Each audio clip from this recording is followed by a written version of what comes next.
Hey guys, welcome back to the Silent Sales Machine Radio podcast. I'm your host for this episode, Ryan Rieger. Today we're having another fun interview. These are returning guests, Adam and Emily Brusso. They're new coaches to the Jim Cockrum coaching program. They're doing awesome, guys, and I love their story. In the My Silent Team Facebook, which you should all be a part of, you can join for free. There'll be a link in the show notes for this episode. Jim Cockrum posted a comment or added a post about what would you like to see on this podcast? What topics? And the thread is full of awesome ideas. And Emily found one that she really felt like her and Adam could speak to. And so today we're chatting about what if my significant other is not on board with me on this business. I know some of you have spouses that are working with you, some that don't work with you, and some that might be just almost antagonistic toward the idea of you starting another thing. Totally understand that. And so this episode will be very helpful to you to just figure out how to talk with that person respectfully, lovingly, and hear their thoughts regarding it, and just keep your marriage happy, because that's way more important than your business anyway. So I know this will be a fun episode for you to listen to. And if you're in this spot where your significant other is not fully on board, listen to this episode. This will really, really help you. Here's my interview with Adam and Emily. So cool. Well, hey guys, welcome back to Silent Sales Machine Radio. I'm so excited, and congratulations on being coaches now for Jim Cockrum Coaching. I'm sure that's going really well, and you're having fun with that. Yeah, we definitely are having fun with that. It's really just been such a blessing to be able to pull people along in the journey and encourage them and just cheerlead. Yep. I bet I would imagine that your sessions are probably some of the most entertaining of all of the coaching sessions in the whole program. It's possible. I don't know. When we're both on, like if it's just me, it's probably pretty boring. That's right. Oh my God. Well, you guys work together well. You're fun to interview. I think this is like third or fourth time I've interviewed you for various podcasts. So thank you for doing this. Emily, I know you said that recently, Jim, in the MST group, My Silent Team Facebook group, guys, which you can join, is totally free. There was a thread that Jim posted, or he posted, about what would you like to see on this podcast? Because we typically talk a lot about Amazon selling, and sometimes we talk about, things like from Rabbi Lapin's book and, business secrets from the Bible, or just other business stuff.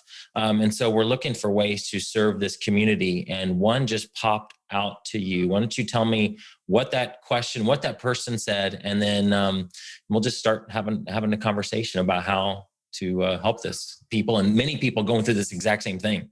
Yes. So it definitely popped out. It was a post about what to do if your significant other or spouse is not really on board with you starting an e-commerce business. Mm-hmm. And I actually started to respond to it in the thread. And then I just went, okay, this feels too lofty to just, write a little blip about. Right. I feel like there's a whole conversation here, because there's so many different scenarios and possibilities out there.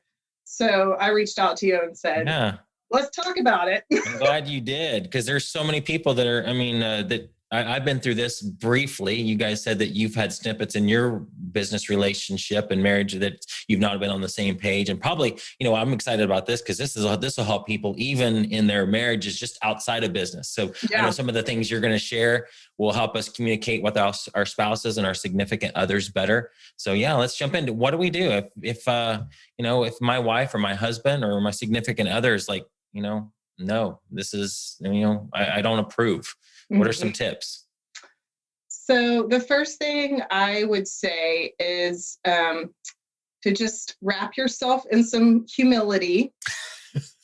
That's good. Just go ahead and put that on and get down to the bottom of why. Mm-hmm. Don't make assumptions for them. Why they're disapproving of it. Right. What are their hesitancies? Mm-hmm. Because there are so many different reasons why we might hesitate. Mm-hmm. I could just rattle off a list right now. The first one, and this is we'll just go through it. Yeah, because we'll probably hit about every single one that somebody's dealing with. So yeah, let's do it. Yeah. And I would say, let me just pause real quick. Okay, fine. Before I would, based on her comment about wrapping yourself in humility, you need to, because you're excited about doing this project and starting this business, and you're looking at all the positives. You may have heard one of Jim's podcasts, like, man, I want to be the next Oscar. I'm going to make, Or Adam and Emily. Or Adam and Right, totally. No, seriously, yeah. Just kidding. Go ahead. I hope nobody wants to be an Adam, but you can want to be an Emily. Anyways, you would want to. You're excited. You're like, "Woo, we're going to do this, and this is so great," And there's all these people succeeding, and we could be those people. Is that you need to slow down and you need to give the floor to your spouse. You need to allow them to lay it out what their hesitancies. And Emily's going to now tell you what those possibilities could be. But I would just say, like, you need to just pause and give them that grace to share, and fully share, not interrupt, that process. Yeah. Don't come at this, come at it ready to listen and just keep your lips closed. Don't open your mouth. Don't come into this conversation on the offense, just ready to attack. Ready with your answer. That is really not going to get you anywhere. And let me just tell you this. If your significant other or spouse is not on board, and I don't mean like that they need to necessarily be working the business with you. I just mean, if they're not on board with the idea of you doing this business, then you're going to face a lot more hardships in the working of it, because it can be very discouraging, especially up front. And so you do need those people that can be on your team, and ideally your significant other, your spouse, is going to be one of the biggest ones who can just say, that was a hard day. Let's keep at it. Let's keep going. Absolutely. So the first thing that I could think of is, if you, maybe this should be like Jeff Foxworthy, you might be a redneck. There we go. Sure. I could totally see that. This could, whatever you say to whatever number it is, that could be a PDF download that we create. Let's go for it, and we'll see what comes out of this. Right. Your spouse might struggle with you starting a business if you have started lots and lots of businesses, but have not really succeeded or followed through with any of them. So the thing about the Amazon business is that it is if you don't quit, you win kind of business. And that's just you said that in your last podcast with me, or one of them. If you don't quit, you win. And that was a song. You said there's a song you listen to. Yep, that's exactly right. If you don't quit, you win. And there's lots of moments where you want to quit. There really are. It gets frustrating. Sure. But if you don't quit, you win. So you need to be committed to giving this business a set amount of time before you're going to see success. In the grand scheme of things, when you're thinking about starting a legitimate business, the growth rate with Amazon is through the roof. You can start getting that results and profit within your first year. Oh, totally. Like compared to our restaurant, I have some friends in Indiana that run a pizza restaurant, and it's like, they may not be profitable for 2 years. It just blows my mind that you would even want to go. I'm thankful that people have restaurants because I love to eat, but my goodness, I would not want to run a restaurant. There's just no way. And the profit margins, I think, is about 14% in a restaurant. Right. Which is, oh my gosh. We walk away from products that only bring us 14%. Yeah, that's true. So it definitely, compared to most businesses, has very rapid growth, but it is a business. It is not something that you're going to turn around and, I made $1 million in my first month. Right. I guess that might maybe sort of happen sometimes, but realistically, it's just not going to. And you need to be prepared for that reality. So it takes time. You have to commit. If you are someone with shiny object syndrome, or someone who just bounces from one idea to the next idea, but doesn't have good follow through, and your significant other or spouse, knowing that about you, says, I don't know about another thing, you need to take that pill and swallow it down, baby. Right. Yes. Take your medicine and listen to that and hear it, and actually really commit if that is the struggle that they have with you.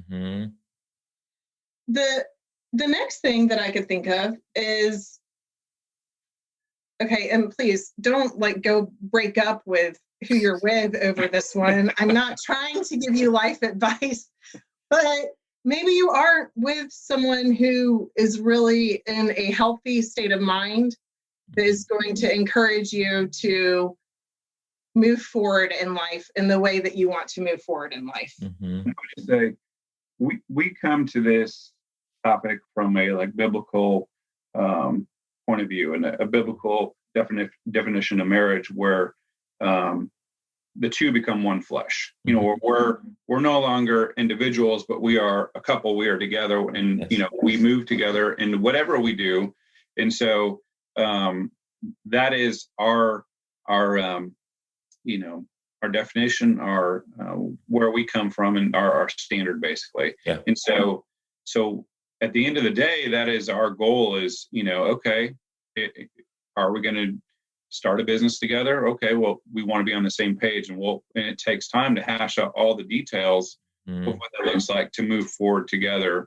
Yeah. And in some weeks we're in tandem, we're right there together. In other weeks we're like, yeah, we're you know, and completely different pages, sometimes different chapters, but we have to do the work to come back around to figure out, okay, that middle ground, that center place. Yes.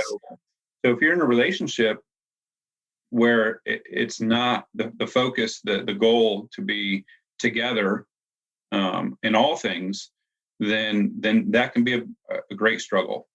And again, when he says together in all things, there have been seasons where he's worked on the business, and my together with him, he's worked on it alone. My together with him was giving him the time and space to work on the business while I, you know, took care of the 5 kids and sort of took care of the house, but let's be honest. So, yeah. Not losing battle.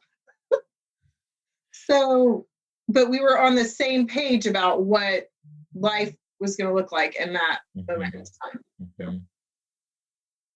The other thing I could think of is that if you have young children, and say whoever it is that is the main caretaker of your children, they are so tired, y'all. They are so very tired. Yeah. It is exhausting having someone that you are 24/7 serving and giving to. You know, it just is. Yep. It is. And so an initial gut reaction for them when you come to them with another thing you want to do is thinking about what this is going to pile on their plate. Right. Because if you know, you used to do this in the house, well, it may mean that you can't do that anymore. So he or she's going to have to take up that slack. And so they're coming at the point like, man, I'm already tired. I can't handle one more thing. I can't do one more thing. And you know what? You need to honor that. Yeah. This would be my suggestion if that is really the reality that you're facing. But I have a couple thoughts. The first thought is that it doesn't, that extremely exhausting time period of childbearing doesn't last forever. So maybe you say, we're going to press pause on this until you feel more ready to take on more. Like you're sleeping at night again or whatever it is. That's one thought. The other thought is really sitting down and having a conversation about what aspects, if you were to start this business, what aspects of the business they could take over, because that might be something that's more life-giving to them than, you know, wiping bottoms and cleaning up throw up. So spit up or whatever it is. Right. But that's something, if it gives them an opportunity, if they have a gifting or a skill set within this business where they could take over that aspect. Is it the finding the product, or, just doing RA and going to a store alone while you have the kids, and maybe they put their podcast in their ears and they don't talk to anyone for an hour, and maybe it's just really a blessing, and for sure. Maybe they're taking over that aspect of business. Maybe they really like packing things up and systems and order, and they're doing that side of the business. Is there a way for you to find a space in this business that is life-giving to them, that they could take over, and you can keep moving forward with the business without, sorry about that. No, it's okay. Keep moving forward with the business without it taking more from them. Exactly. I love that. Another option I could say is just everybody's going to be different, but what are the tasks that you're, I think from a husband standpoint. So what are the tasks that, if I went to my wife and said, I'm going to add this on, and she's thinking all the way through all the things that's going to add to her plate. Like, is there something that you could hire out? Could you outsource the laundry? Because there's laundry service. I have a friend who uses a laundry service that they put all their dirty laundry in a bag. Tell me more. Okay.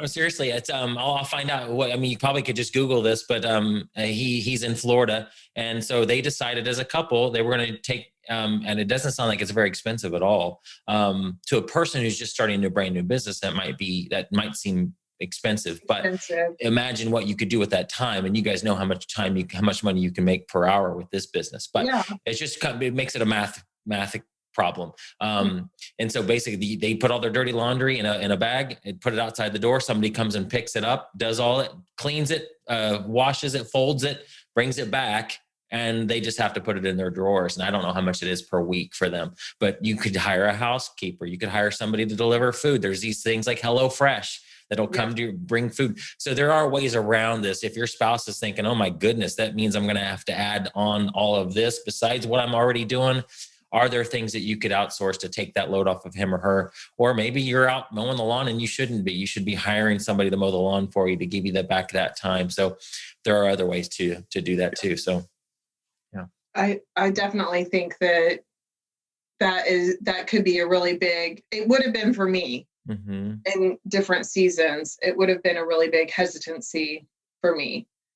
The other thing I could think of is that if you are starting this business and you're saying, this is going to be our income, this is going to be our main business and what we live off of. This is just my female perspective. I'm sure there's other guys that there's men out there that have this similar, thought process. But if Adam had come to me and said, I want to quit my job and start working an Amazon business right off the bat, I would have been like, we're not going to do that. Right. There's no way, because security is something that is really important for people. They need to feel like they're going to be taken care of and that they can provide for their children. And just because you hear all of these successful podcast stories doesn't mean that you're going to start your business and instantly be able to live off of it. Exactly.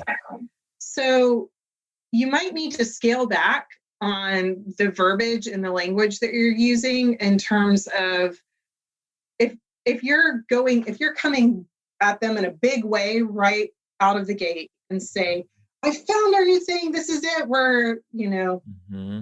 I'm ready to be done with my job, I'm quitting tomorrow, and we're going all in on this.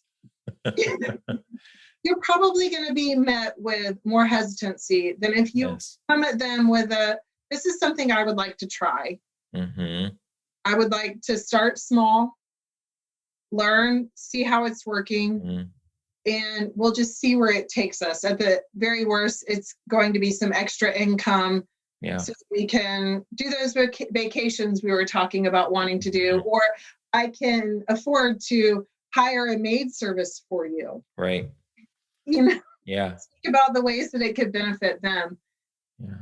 I think that then also encourage them to listen to the podcast stories stuff like that. I think that in the end was one of the we started ours as a side hustle, and that was really what we had envisioned it all being. I grew up with the mindset of you need health insurance. It needs to look a certain way. Right. We had a lot of different medical issues in my family growing up. And so that was, you work your job for the health insurance. And so the idea of changing that up, going a different route, going with something new, even that, because it was so ingrained in me, the importance of health insurance, even that would have been something that I would have said, no, we're not going to do that. Even though we barely ever have medical needs now, it just was something that was ingrained in me. Yeah. So I think, so we always talked about having it be a side hustle, but listening to the podcast, hearing the success stories and seeing the success of our side hustle was the thing that shifted my heart from a part-time gig to really wanting to go big with this and making it a full-time gig.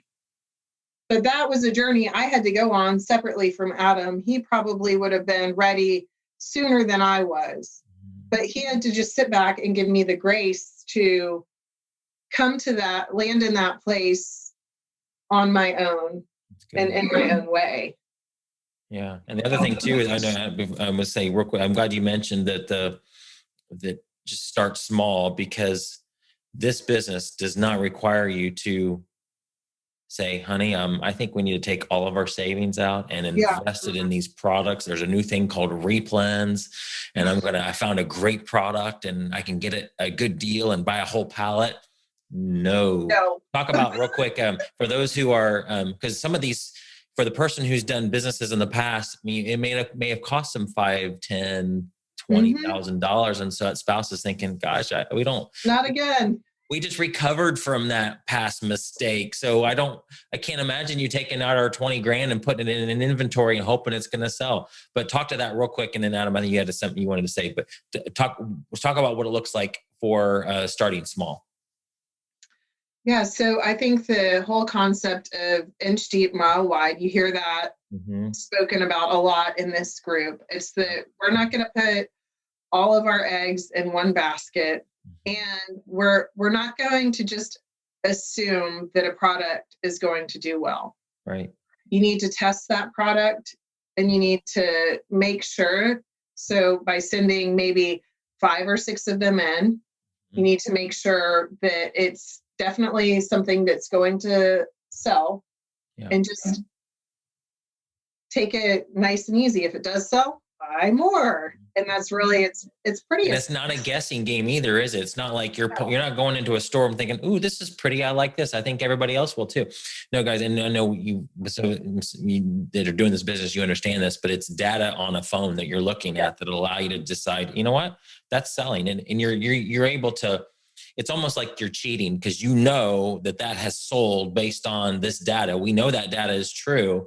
Now, how many times is it going to sell a month for you? That's a different question, but you're not going to be left out in the cold with this stuff. And again, you're not buying 100 of them. You can look and you know that it's selling based on what you see right there. And we teach you all about how to do that, how to make those wise decisions. And even if you know it sells 100 times a month, you're still not going to go in and buy 100 of them because there's other sellers, there's other factors. You learn how this all works. No matter what, you start small. You might buy 5 or 6 of one thing, buy 5 or 6 of another. You might even buy 1 or 2 of each, depending on your funds. But you can get started with very, very little money. And in our courses, we talk about how you can even get started with $0. But I'm glad you mentioned the low risk part of that, because some people are thinking, oh my gosh, you got this other idea. Now it's going to cost us another 5 or 10 grand. It does not have to. It does not have to at all. So that's good. Adam, what were you going to say? If you remember what you're going to say after I rudely interrupted. No, you're fine. I was going to say, these conversations that happen, there's going to be multiple conversations. Very rarely do Emily and I come together around a large topic like this and walk away like, yep, this is what we're going to do. More often than not, it's one of us sharing our heart, sharing our thoughts, sharing our plan. the other person processing, pushing back on it, sharing their concerns about, and then we kind of lay it down, or say, okay, well, let's think about it, pray about it. Or sometimes it's like, well, I'm not doing that. I mean, just be honest. There's times where the conversation doesn't go well, and we might argue about it. So I just want to set the expectation that chances are these big life decisions, they aren't normally, settled in one conversation. You might be on the same page as like, yeah, I think this is something we should look into further. But very rarely it's like, yeah, let's do it. For the big ones, when we were first married, Emily, This is don't funny. worry. Emily, I don't know if you know what story I'm going to tell, but oh, never mind. Oh, goodness. She wanted to go to Africa. No, I knew what story. Okay, all right. Okay. So she felt called to go to Africa before we even met. She felt like she wanted to do some missions work in Africa. Yeah. And so when we first married, like I thought that was a cool idea, but it wasn't like something that I was super passionate about. Sure. And it became a point of contention. I actually wanted to go back to college. We met actually at a Bible school in Colorado, in Estes Park. And so like, I thought, at that time I was like, I'm going to go into ministry and I want to go to seminary. And she's like, I want to go to Africa, And this is the thing that's really funny about it. I mean, our whole story, I wouldn't necessarily recommend it. We were married like just shy of a year of knowing each other. I remember you telling me that. Yeah. And we did marriage counseling and it was great. But one thing we never really talked about was, you're married, now what? Like, what are your next steps? We just figured we're like, we just get married. And I'm like in my mind going, we get married, we go to Africa. In his mind, he's going, we get married, I go into seminary. Yeah. And I think I remember saying to you, well, sorry, but you didn't marry a pastor's wife. we had, for the first year, it was a little bumpy. It was something we had to work through and figure out. And I remember there was a day, I think it's usually when I'm driving to work, like I have these premonitions, and it was like, I think we need to go to Africa. And I called her, and I remember calling her on the phone and telling her this, and she's like, it's crazy that you called me today, because it was just yesterday that I said, okay, God, I am giving this dream up, I'm giving it to you. Like, if it ever happens, it's in your control, and the very next day. I actually remember like seriously mourning it. Yeah. I remember just sitting on the floor of our bedroom, sobbing over releasing going to Africa, because I just had felt so deeply that was something that he wanted for me. Yeah. But I said, okay, I know that you chose this man for me also. Yeah. So I'm going to choose to trust you with that. And I'm giving over going to Africa to you. And yeah, it was the next day. That's awesome. I think I said something like, say it again and we're going. You're not messing with me, are you? I love that, because you can't change his mind about it. We can't change our spouses. So you just give those things to the Lord and say, Lord, okay, if this is something you want me to do, you're going to have to deal with him or her and change their heart. And that's really, I love that story. That's awesome. So how long I know that's not what this podcast is about, but how long did you spend in Africa? We were just there for 3 months. It wasn't a super long period of time. We worked in a children's camp in the bush of, I'm blanking on the name of it. It was in South Africa. It was South Africa, but Zulu-Natal was the province. It was near like Greytown and Pietermaritzburg. And it was a defining moment in our marriage, and it really changed how we interacted, what we felt like our calling was, and God used that time for us in such a transformative way. Yeah. It was such a blessing. And we actually learned the way that they greeted each other in Zulu was, so it was a word called sabona. and it means I see you. And not like not just I see you standing there, I see you physically. It's that I see all of you. So I see where you are emotionally and mentally and physically. Yep. And so that kind of became like a standard in our marriage for, like, how we try to communicate and how we try to see. We want to see and hear and love one another in wholeness. And so, and there's many times when we come to like a big topic, like starting a business or going to Africa, we're not always seeing each other. We're not always hearing one another.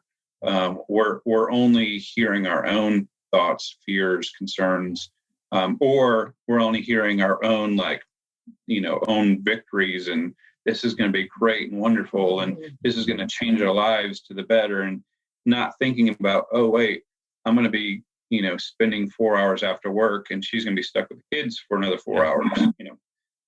So that's a really hard word, but we don't know what he means by that, right? Because she may already be exhausted from the day while you were at your regular job, and so you get home, and she's thinking, I get to breathe now. My husband's home, and I know there's husbands that stay at home and wives. It's not about the man or woman here, but it's just about that person who's home with the kids all day. It's thinking, you could be thinking like, man, you're going to now start another business, which is going to take up your evening hours, which is my time to feel like I can breathe and relax. That's not cool. Yeah. I mean, there's been seasons in my life where work was so exhausting. And the idea of having another project, another meeting to go to, or another, whatever it was, like I mean, life is like that sometimes, where it's just like, your spouse comes to you, hey, we need to do X, and you're like, I don't know if I have any space for X in my life. And but it's something that you have to wrestle with and wrestle through together, and hear your spouse, both sides, Yes. And give them the space to really communicate their hearts fully, not just and really that comes down to you being a trustworthy person with what they're communicating to you. If you instantly jump down their throats or tell them all the reasons why they're being ridiculous, because obviously this business is going to be a massive success and it's going to completely change our lives, and you're just being ridiculous. Yep. That's just not going to go well, guys. Right. No, absolutely not. So I see a couple of like 3 different paths forward. Let's just break these down and make some practical steps from what you said so far. Yep. So you go to your spouse, and I'm just coming at it from a man's perspective. So I sit down with my wife and I say, here, I want to, I've really been struggling. I'm not happy with my job. I see these other people being successful. I've been listening to this podcast. They seem like my people. And I really want to start this Amazon business. And so I see a possible option is no way, for a variety of reasons. Yes, kind of hesitantly, I'll give you permission to do that. Not permission, but yes, we'll do it. I'm not really blessing. I can't really help. It's my blessing to go for it. Maybe you put a time limit on it or a money limit, so you're not, taking the kids' college fund out and blowing it. And then yes, let's do it. I'm on board with you. There's probably several different variances of each one of those, but let's talk to each one of them. The no way. And I see what you're hearing, or what you just said about Africa made me think that the proper response to that might be, okay, you know what, this is really a desire of my heart. So Lord, if this is something you want me to do, then you need to change her heart. Is that what you would say to that person who got that response of nope, not happening? Absolutely. I would say, don't argue with them. Don't turn it into a fight. Hear them, hear where they are, and just honor it, and then just take it to God and release it. If you're living a life that you are allowing to be ordered by God, then he's going to bring it to you in his good time. Yeah. Or maybe he has something different for you, and he's using your spouse as that mouthpiece. And right now it feels like rejection, but there's a different door over there that he has for you. And he's using your spouse to close this door so that you can, be available to walk through this other door. You just don't know. That's So really good. you need to trust God, Yeah. and you need to trust your spouse, the person that you have chosen to partner with in life. You need to trust them in Yes. this moment in time. Yep. And there are multiple podcast stories where they talk about, different situations where the spouse, the wife, said no, not yet, and that her no turned into the biggest blessing, because doors were open down the road that maybe wouldn't have been open, and now they have incredibly successful businesses. Yes. Maybe they wouldn't have had the same partnerships that they have, or different. Exactly. So Yes, especially, guys, especially coming again from the guy's perspective, listen to your wife. If you're thinking about going into partnership with somebody, have your wife meet that person, because they're going to pick up some things about that you won't pick up. They might say, you know what, I just don't feel right about this. There's something about him or her that doesn't feel right. Listen to that and don't move forward without their blessing. I'm telling you, it'll save you a bunch of heartache. So that's good. Okay. So what about the person who's like, gets this response? Not excited about it, but okay. Let's not, blow the kids' college fund. What are some practical steps for that person moving forward with the kind of a gentle, not like full on board, but yeah, you can do this, but let's, go slow. So I think the first thing is you need to find out what areas are causing the most hesitancy. Mm-hmm. Is it time? Is it money? What areas are causing the most hesitancy? And you need to find out from them what would bring them peace, what boundaries, or what. Because if you don't, those things will fester. Yes, they will. Those things, you will become, those molehills become mountains quickly. Yes. And I used to call it dropping the bomb. Like, she would drop bomb. Like, I would be like, everything's great. We're living in when we were first married. Yeah, we're first married. I'd be like, man, our marriage is great. And then I'd get home and she'd be like, can we talk? I'm just like, no. Like, I just knew it was like, she was about to drop some truth bomb on me that was, devastating. I was like, you just destroyed our whole paradigm of what our marriage is like. Like, I had no idea that you felt this way. And like, why didn't you tell me earlier? That's awesome. Yep. So definitely speak to those. Is it okay, well, what can we realistically do to help alleviate time for you? Is it, like I was speaking to before, maybe she needs, or he needs, a corner in this business that they can own, that will be life-giving to them. Yep. And help them feel like they're, I mean, raising kids is the biggest blessing. Mm-hmm. It is, I think, one of the most valuable things you could do, but it's also exhausting, and it doesn't always feel life-giving. Mm-hmm. In the same way. Like, when you sit back and you look at the broad picture of it, it's amazing and it's life-giving, but in the day-to-day grind of it, it doesn't feel life-giving. And so if there's something that would feel life-giving to them, like they're benefiting the family beyond just, mm-hmm. Food and cleaning and homework or whatever it is, then make that work it out. Right. The other thing I would say, if it is, this probably goes both ways, but I'm speaking from a female perspective. Mm-hmm. If you're a male wanting to start the business and you want your spouse, your wife, to be on board with you, I think one of the best ways you could do that is say, I need your advice. Oh, that's good. I want to hear you make them the person you bounce ideas off of, because that shows them that you value them. Yes. That you're, engaging with them in this, and that you see something in them besides just what they're doing to serve all the time. Yes, that's good. I love that. And so let's talk real quick. We kind of already covered it, but if the hesitancy comes from a they're concerned about the money issue. Obviously it's, hey, we're not going to blow $5,000 on this. We don't even have to do $500. I mean, guys, you literally could start with things around your house, raise some money, sell it on Craigslist or Facebook Marketplace. Start slow, start seeing some money. Now, once you say, hey, I just sold something, we made $100, that'll get their start, you know your wife or your husband, what's going to get their attention. But imagine if every single other business you didn't bring anything in the first, within the first few days, you bring in $100, that's probably going to get their attention. Like, wow, that's really cool. Good job. Anything else there on the money thing besides starting slow?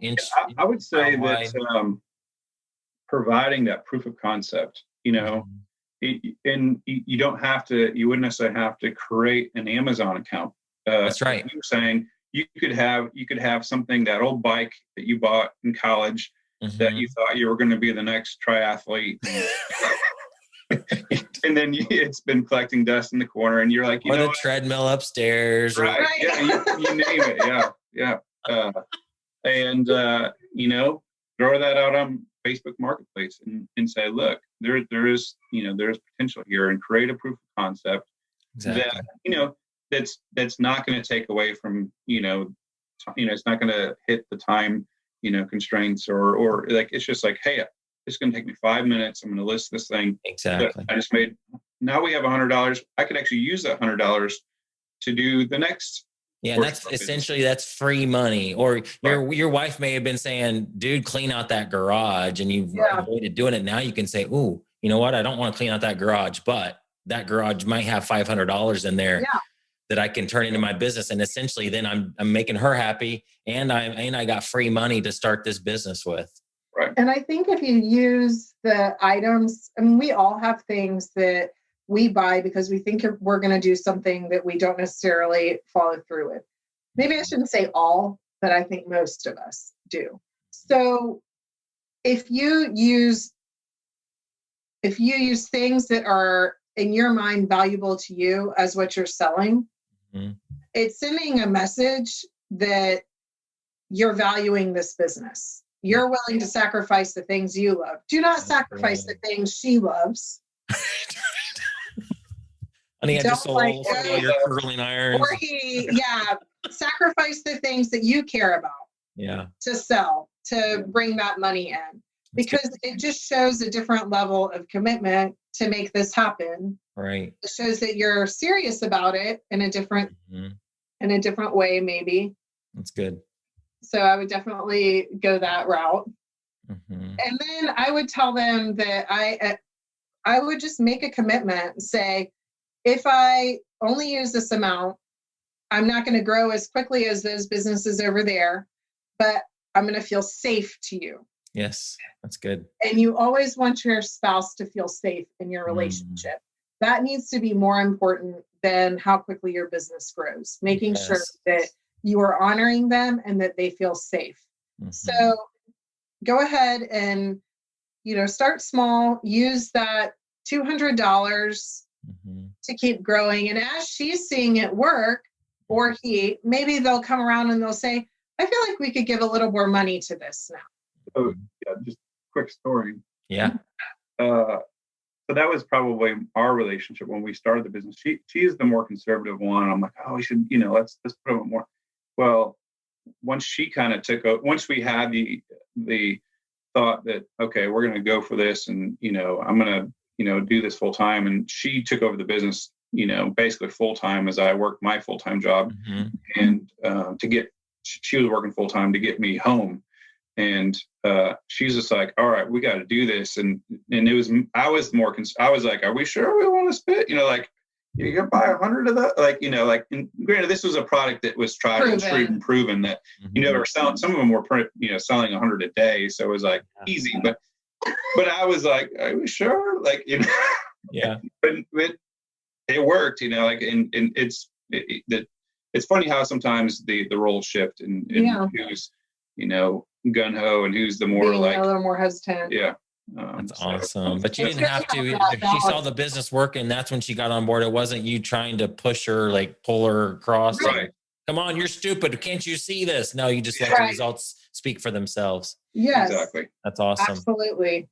Yep. I definitely think that what actions speak louder than words. Yeah. So ask them for a limited amount of time, 10 hours a week, and start with whatever amount of money feels comfortable to them.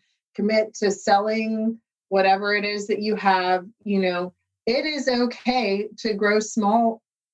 Absolutely is. Tried and true. Yeah. Don't put the cart before the horse. Mm-hmm. That's good. All right. And then that last one, obviously that's the easiest one, but the one that's like, yeah, that's awesome. Let's do this. I don't know any advice for those folks other than just jump into it. I'd still tell them to start small. Yes. Don't borrow a bunch of money. Don't put millions of dollars on a credit card to buy inventory. Plan together. Yeah. Business plan together. Yes. Yeah. If you're doing this together, definitely. Or if you're doing it by yourself, include her in the plan. Mm-hmm. Like say, hey, come back and say, okay, hey, I put this together. What do you think? Mm-hmm. So that, because there may be a day that she says, you know what, I see what you're doing. I think it's awesome. Mm-hmm. I want to join. I want to jump in, or try to include her as much as she or he would like to be involved. Mm-hmm. And so, and also, you also don't want to annoy them to all get out only talking about the business. Right. Yeah. Cause it's easy to be, I'm the entrepreneur in our family. It's easy for me to be excited about and want to talk about business stuff. She may not want to talk about that. Like, yeah. I think it's Andrea and Jim's relationship. Jim's the entrepreneur. Andrea purposely doesn't even, I think she knows way more than she said she does because she has to soak up some of it, but she claims to not really know anything that Jim does. Her domain, she just focuses on the kids, their homeschooling. And so if Jim just comes to the dinner table and talks about business all the time, that's going to be a no-no. So, yeah, you definitely need to compartmentalize that one a little bit and because you don't want business to come to take over relationship. Right. And if they're not in the business, it will start to feel like you're never thinking about them and you're always only thinking about the business. And that is more of a priority to you than they are. And even if you sit back and you go, yeah, but I'm doing this for them to provide a better life for them. So, okay, please just don't be that person. Come on. We all know what we're talking about here. Stop looking for the loopholes that you're trying to justify. It's being kind of annoying. Okay. Yeah, exactly. I hear you. No, that's good. Wow, we've gone through quite a. Is there anything else that you didn't share that's on your heart when you saw that post? You're like, hey, these are some tips for folks. I want to just wrap this up and go through any of those or last minute advice that you might have. I would just say be patient and allow your spouse to go through the emotions. Be prepared for multiple conversations. Be prepared to wait. Be prepared to. Not get the answer you're looking for right away, or it might even look completely different than what you would have envisioned, and it might turn out to be something else completely. But to be open to that conversation or those conversations, and to take to heart what your spouse is saying. I would say that in our relationship, that 95% of the time, because I trust Adam and I trust that he is operating with a heart that wants to honor me, that I will be on board with what he has to say, even if it just takes a minute. But I think if you are in a relationship that is constantly kind of contrary, where your spouse is struggling to come on board with any ideas or plans that you have, that you need to pause and you need to really examine why that might be. And you need to really listen to what they have to say about it. Yes.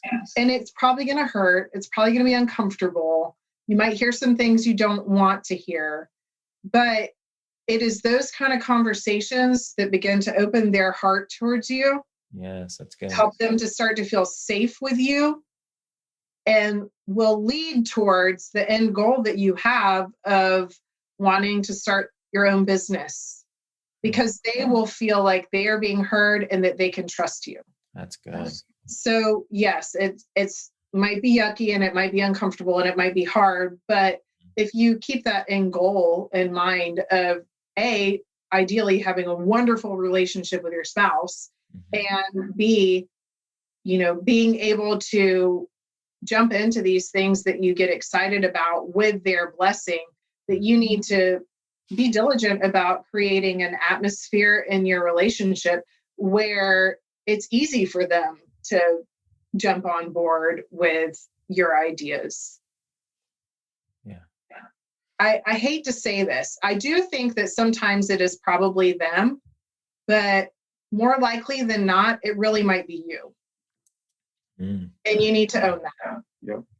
Yeah. If your marriage is a garden, we all have weeds on our, like personally, that we allow to pop up in our relationship that we need to, and it's these type of situations, these conversations that help us to weed out the garden, and it puts pressure on us to figure out what's going right and what's going wrong, and to deal with those things. So it's a great opportunity to take inventory and to work through those things. And if not, those weeds will take over your garden, and it's not good. So, wow, this episode is going to help a lot of businesses, but it's going to help a lot of marriages too. That's awesome. If you guys don't make it as Amazon coaches and Jim Cochran coaching, you can start a marriage counseling service. This is good stuff. Like marriage coaches, right? Like blow my whistle. No. Right. I love it. Well, thank you guys for being on with me, Emily, Adam. Anytime you see a need like that, and now that you're in the coaching program, you're going to be talking to more students. Let me know what ideas you have for podcasts, because you guys are fun to interview. I know we've gotten a lot of awesome comments from your episodes. People love listening to you. So let's do more of these. Any topic you want, we'll do it. So thanks so much, guys. Sounds good. Awesome. Thank you so much. All right. See ya. Bye.